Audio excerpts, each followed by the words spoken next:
여러분 평안하십니까? 오늘도 말씀과 함께 주님의 은혜 가운데 거하시기 바랍니다. 오늘 말씀은 이사야 63장 1절부터 14절입니다. 오늘 본문은 공의를 위해 싸우시는 하나님과 하나님께 드리는 탄원입니다. 1절입니다. 에돔에서 오는 이 누구며 붉은 옷을 입고 보스라에서 오는 이 누구냐?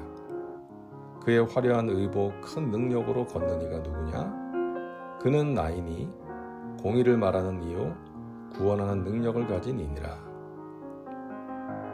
이 말씀은 전쟁터에서 싸우고 돌아오는 전사의 모습을 묘사하고 있습니다.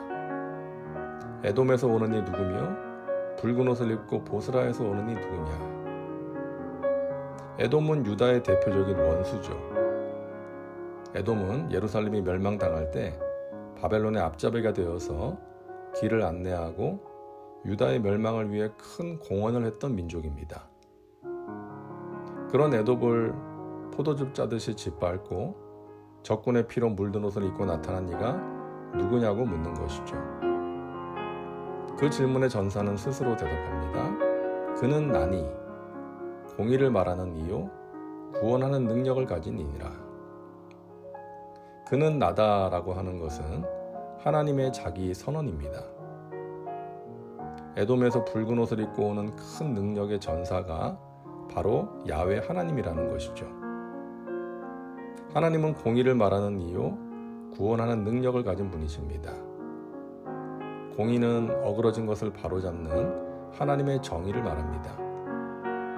그러기 위해서는 잘못된 것을 바로잡는 능력이 필요하죠. 하나님은 자신이 그런 능력을 가진 존재라고 선언하시는 것입니다. 우리가 살고 있는 이 세상은 어그러진 세상입니다. 정의에서 벗어난 많은 일들이 존재합니다. 불의가 판을 칩니다. 심지어 교회 안에도 그런 일이 있습니다. 하나님의 뜻에서 벗어난 인간의 잘못된 생각과 자신의 욕심과 야망을 채우기 위한 일들이 존재하는 것이죠.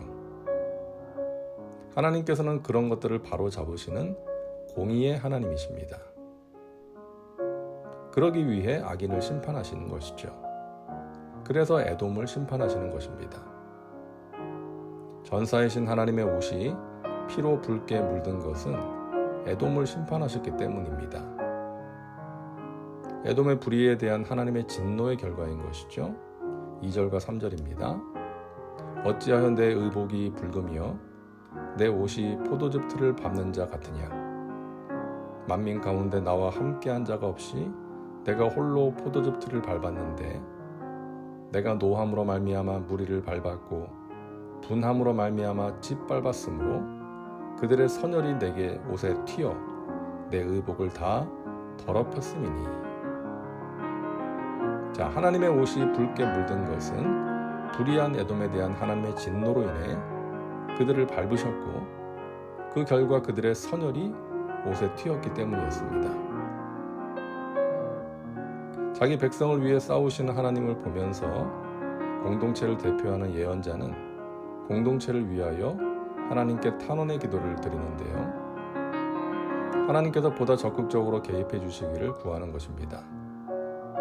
그 내용이 63장 7절부터 64장 12절까지 이어집니다. 오늘 우리가 보고 있는 본문은 그 첫 번째 단락인데요. 먼저 하나님께서 베푸신 은혜를 진술합니다.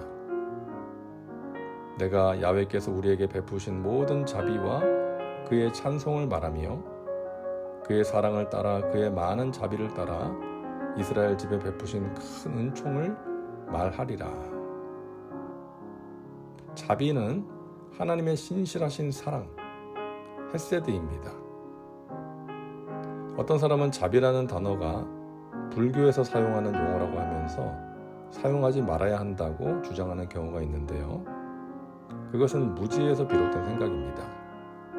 자비는 자기 백성을 향한 하나님의 변함없는 사랑을 의미하는 단어입니다. 성경에 자주 나오는 단어죠. 8절입니다.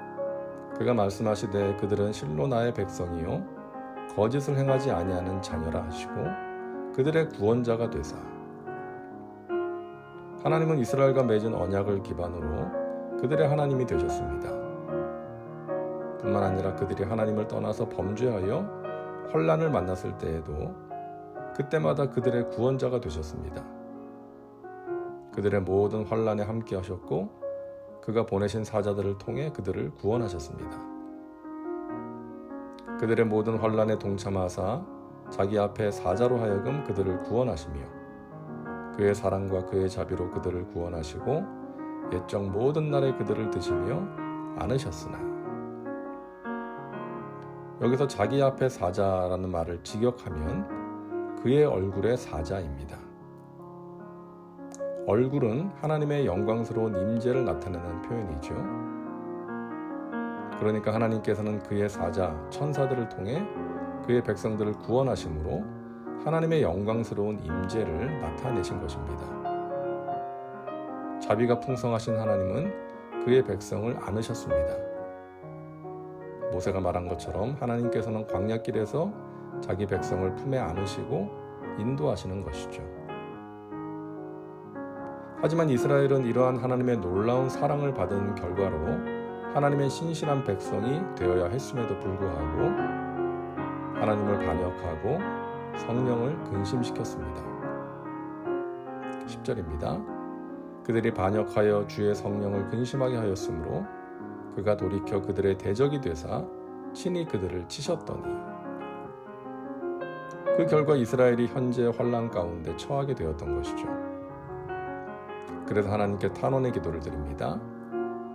백성이 옛적 모세의 때를 기억하여 이르되 백성과 양떼의 목자를 바다에게 올라오게 하시니가 이제 어디 계시냐? 그들 가운데 성령을 두시니가 이제 어디 계시냐? 그의 영광의 팔이 모세의 오른손을 이끄시며 그의 이름을 영원하게 하려 하사 그들 앞에서 물을 갈라지게 하시고 그들을 기품으로 인도하시되 광야에 있는 말같이 넘어지지 않게 하시니가 이제 어디 계시냐? 백성들은 과거의 놀라운 능력으로 이스라엘을 구원하신 하나님이 어디 계십니까? 라고 탄원하는 것입니다. 야훼의 영 성령님은 모세를 통해서 홍해를 갈라지게 하셨고 광야에서 백성들을 지켜주셨습니다. 그때를 기억하면서 하나님을 찾는 것이죠. 여러분, 이것이 환난 중의 소망입니다. 회복의 출발입니다. 환난 중에서 하나님을 기억하고 찾는 것입니다. 과거 모세의 때에 하나님께서 이런 놀라운 일을 행하셨다면 지금 우리에게도 행하실 수 있는 것이 아닌가. 우리를 위해 싸우신 하나님께서 우리를 구원하시고 승리를 주실 것이라고 소망을 품게 되는 것이죠.